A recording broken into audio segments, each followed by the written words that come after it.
Atıb məni çıxıb getdin. Yar, məni tarimar etdin. Vurdun məni kürəyimlə, ürəyimi qübar etdin. Alçatdın mənim eşqimi, sevgimə xəyanət etdin. Mən axmaq inanıb sənə axı necə etibar etdim.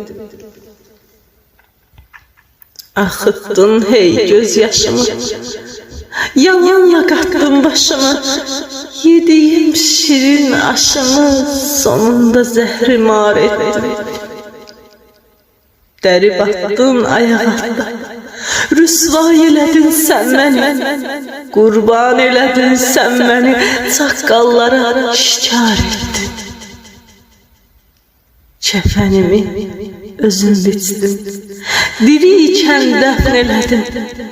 Sonra mənə yas saxlayıb yalandan ahuzar etdin. Əvvəl qaldırdın göylərə, sonra oradan çırpdın yerə. Məni saldın dildən dilə, axır məni bimar etdin.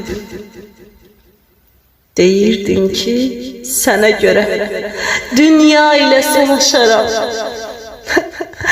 Daha savaş başlamamış, sən bu eşqdən fərar etdin.